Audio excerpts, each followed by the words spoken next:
ये लोग क्या है ना, रंगे हुए सियार हैं। तो जब रंग उतर गया तो सारे सियार दिख गए। आप खाल ओढ़ लें किसी भेड़ का तो आप भेड़ नहीं हो जाते। तो राजनीति में जिस तरह से आम आदमी पार्टी ने स्टैब्लिश किया था चीजों को, उससे लोकतंत्र को बड़ा नुकसान हो रहा था। राबड़ी देवी जी की सरकार थी, तो जिस तरह से साला और बहनोई की जो राजनीति चलती थी बिहार के अंदर, तो मैं ये समझता हूं कि भाई उनके राजनीति का समय खत्म हो चुका। और जब उनके पुत्र ही नहीं समझते हैं कि उनको लेके चलने की जरूरत है, तो बेहतर होगा कि वो बीमार भी रहते हैं, मैं उनके अच्छे स्वास्थ्य की मैं कामना करता हूं, वो आराम करें। मुस्लिम समाज के लोगों को जितने बड़े पैमाने पे समृद्धि आई है एनडीए सरकार में बिहार के अंदर, आप देखेंगे लड़कियों के अंदर जिस तरह की समृद्धि आई है, चाहे वो क्रॉस द कास्ट, चाहे वो अनुसूचित जाति से आती हो, अनुसूचित जनजाति से आती हो, ये सवर्ण महिलाएं हो, ये मुस्लिम लड़कियां हो, सबके बीच में समृद्धि आई। तो 2025 में 225 सीटें एनडीए को आ रही हैं। क्यों आ रही हैं? उसके पीछे एनडीए का जो संगठन का जो काम चल रहा है।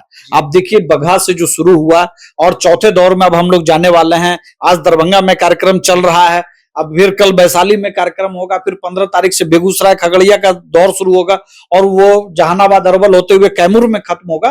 फिर एक चरण और, फिर प्रधानमंत्री जी भी आ रहे हैं। और जिस तरह का ड्रामा कल्चर की राजनीति माननीय अरविंद केजरीवाल जी कर रहे थे पिछले 12 सालों से, तो जनता को कुछ समय तक आप ठग सकते हैं, भरमा सकते हैं, लेकिन जैसे जैसे उनकी कलई खुलती गई वैसे वैसे जनता के बीच वो अविश्वसनीय होते चले गए। जनता इस बात पर विश्वास करती है कि आप लंबे दौर में आप जनता को क्या दे रहे हैं, जो वादा आपने उससे किया उसको आप पूरा कर पा रहे हैं कि नहीं कर पा रहे हैं, आपकी कई बातों में विश्वास करने लायक चीजें हैं कि नहीं।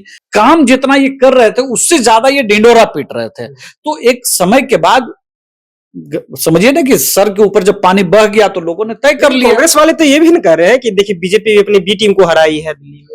नहीं, बी टीम और सी टीम जैसी राजनीति में कुछ नहीं होती है। दिल्ली विधानसभा चुनाव परिणाम के जो रिजल्ट है वो सामने आ गए हैं। एनडीए की सरकार बनने जा रही है, कहे तो सरकार बन गई है। इसी मुद्दे पर बातचीत करेंगे। हमारे साथ है राष्ट्रीय लोक मोर्चा के प्रदेश प्रवक्ता राहुल जी। कैसे देखते हैं आप लोग, आप दिल्ली में भी सरकार बना ली है? देखिए, ये एनडीए के प्रति लोगों का विश्वास, लोकतंत्र के विश्वास, लोकतंत्र की जीत के रूप में हम लोग इसको देखते हैं। और हम लोग यह भी समझते हैं कि जिस तरह की राजनीति और जिस तरह का ड्रामा कल्चर की राजनीति माननीय अरविंद केजरीवाल जी कर रहे थे पिछले 12 सालों से, तो जनता को कुछ समय तक आप ठग सकते हैं, भरमा सकते हैं, लेकिन जैसे जैसे उनकी कलई खुलती गई वैसे वैसे जनता के बीच वो अविश्वसनीय होते चले गए। वो अपने को कट्टर ईमानदार, भाई ईमानदार और कट्टर ईमानदार क्या होता है?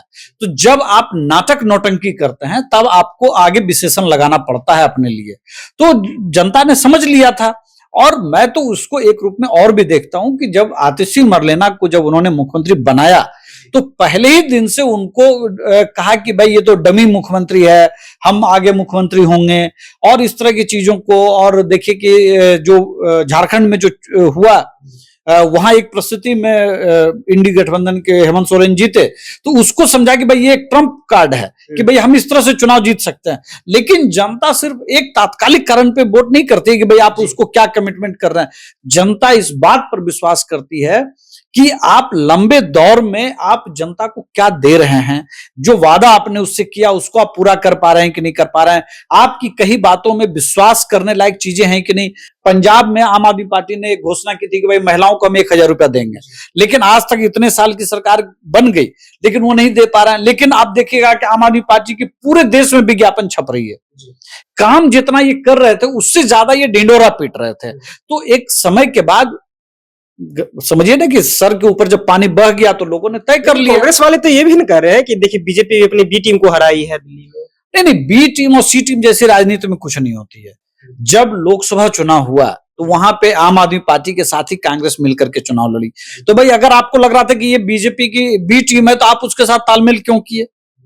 आपको दुख और गुस्सा इसलिए है अभी कि आपको हरियाणा में जाकर के उसने आपके साथ चुनाव नहीं लड़ा और आपने दिल्ली में उसके साथ चुनाव नहीं लड़ा। तो ये तो देखिए, ये लोग क्या है ना, रंगे हुए सियार हैं। तो जब रंग उतर गया तो सारे सियार दिख गए। आप खाल ओढ़ लें किसी भेड़ का तो आप भेड़ नहीं हो जाते। तो राजनीति में जिस तरह से आम आदमी पार्टी ने स्टैब्लिश किया था चीजों को, उससे लोकतंत्र को बड़ा नुकसान हो रहा था। और जिस तरह का कल्चर इन्होंने शुरू किया, एनजीओ कल्चर, पैसे दे करके कार्यकर्ता बनाना, पैसे दे करके राजनीति करना, देखिए कोई भी पॉलिटिकल पार्टी, मैं समझता हूं कि आजाद भारत में आम आदमी पार्टी अकेली ऐसी पार्टी थी जिसके पास कोई आइडियोलॉजी नहीं थी, ना समाजवाद की आइडियोलॉजी थी, ना गरीबी हटाओ वाली कोई मतलब राजनीति थी, ना क्षेत्र विशेष को लेकर के जो एक सेंटिमेंट होता है उसकी राजनीति थी।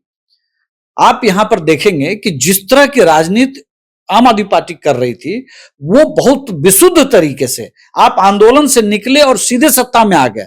आप अब उनका असली संकट शुरू होगा, अब उनको अपने लोगों को जोड़ करके रखने का भी संकट होगा। लेकिन जब एक आइडियोलॉजी की पार्टी होती, छोटी पार्टी हो बड़ी पार्टी हो, चुनाव हारना जितना लगी रहती है, लेकिन उसके अंदर एक कमिटमेंट होता है कि भाई हम इस आइडियोलॉजी के साथ हम लड़ रहे हैं, हम बिहार को बनाना चाहते हैं बेहतर। लेकिन बेहतर बनाने के साथ साथ हम क्या चाहते हैं कि हर जाति वर्ग के बीच में समानता आए। इसीलिए आप देखेंगे कि जब एनडीए की सरकार आई तो मुसलमानों को लेकर के कहा गया कि भाई एनडीए तो मुसलमानों के खिलाफ है, लेकिन मुस्लिम समाज के लोगों को जितने बड़े पैमाने पे समृद्धि आई है एनडीए सरकार में बिहार के अंदर, आप देखेंगे लड़कियों के अंदर जिस तरह की समृद्धि आई है, चाहे वो क्रॉस द कास्ट, चाहे वो अनुसूचित जाति से आती हो, अनुसूचित जनजाति से आती हो, ये सवर्ण महिलाएं हो, ये मुस्लिम लड़कियां हो, सबके बीच में समृद्धि आई। तो जो विकास हम चाहते हैं उसमें सबका विकास हम चाहते हैं। लेकिन आप देखिए कि किस तरह की राजनीति आम आदमी पार्टी ने किया।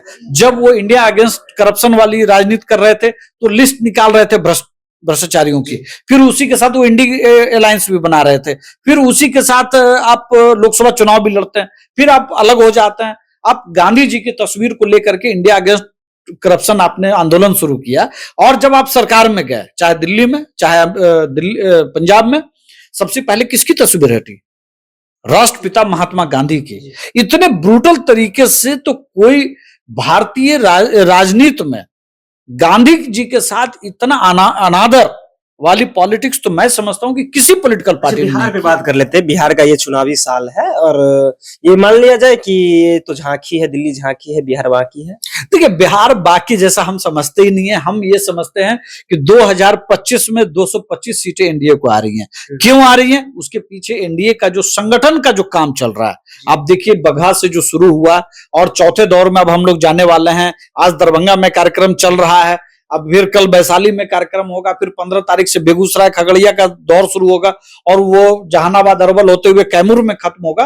फिर एक चरण और, फिर प्रधानमंत्री जी भी आ रहे हैं, फिर माननीय मुख्यमंत्री नीतीश कुमार जी का जो चल रहा है प्रगति यात्रा जो चल रहा है बिहार के अंदर, तो हर जिले में जा रहे हैं, वहां स्पेसिफिक डेवलपमेंट के क्या काम हो सकते हैं उस पर वो काम कर रहे हैं। ठीक है, तो हम समझते हैं और फिर उसको कैबिनेट में जाकर के मान लीजिए हमारे जिले में गए या किसी और जिले में गए तो वहां पे क्या हमने घोषणा की, फिर उसको कैबिनेट से पास कर रहे हैं। ताकि हम सिर्फ थोथी घोषणा नहीं कर रहे हैं, हम बिल्कुल एजेंडा के साथ चल रहे हैं कि हम एक तरफ संगठन पे भी काम कर रहे हैं, पांचों पार्टियों के जो प्रदेश अध्यक्ष हैं वो संगठन का काम कर रहे हैं अलग, फिर हमको जो डेवलपमेंट का जो काम करना है, प्रगति का काम करना, उसको हम कर रहे हैं अलग।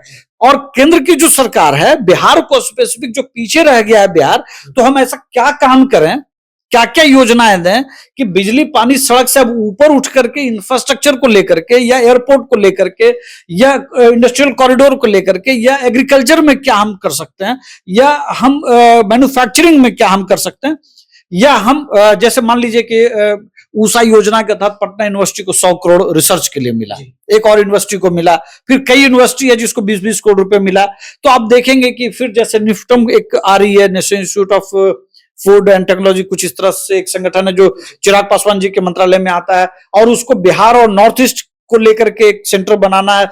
ये सिर्फ अभी 2 सेंटर है जो सिर्फ हरियाणा में है। तो आप देखेंगे कि हरियाणा में फूड को लेकर के कितनी तरह की क्रांति आ चुकी है। तो बहुत सारी चीजें बिहार को लेकर के केंद्र सरकार कर रही है।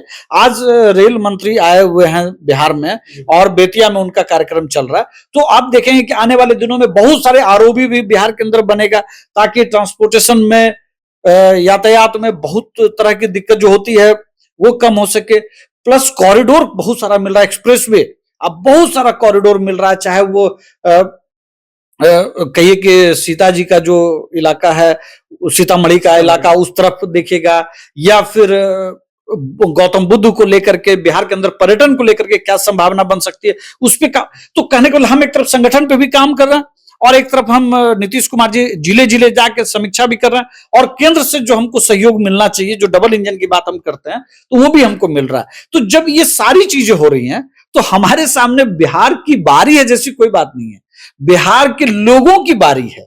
मैं ये कह रहा हूं, मैं ये नहीं कह रहा हूं कि एनडीए की बारी है, एनडीए का नहीं है, ये बिहार के लोगों की बारी है कि अब उसको लाइफ के नेक्स्ट लेवल पर कैसे ले जाना है। अच्छा, ये बिहार के लोग तय करें। लालू यादव जाकर के नीतीश जी के जिले में जाकर कहते हैं कि तेजस्वी यादव को मुख्यमंत्री बनाइए 25 में, वो किसी से डरने वाले नहीं है। जिस व्यक्ति को पार्टी ने राष्ट्रीय अध्यक्ष माना, उस व्यक्ति को मैं बहुत, मेरे लिए श्रद्धेय हैं, उन्होंने लोगों को जुबान देने के लिए जो उन्होंने काम किया, मैं उसका हमेशा ऋणी रहूंगा।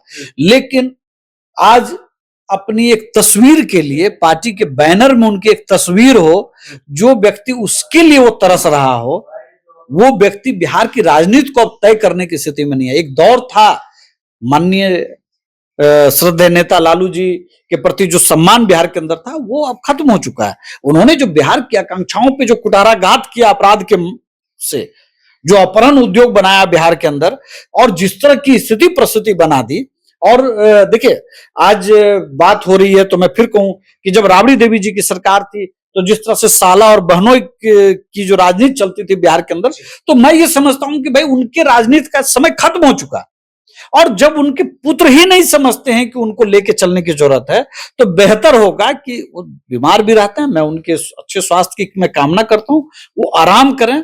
बिहार की राजनीति अब वो तय ना करें, बिहार की राजनीति बिहार के लोग, बिहार के लोगों की जो आकांक्षा है वो तय कर लेगा बिहार की राजनीति।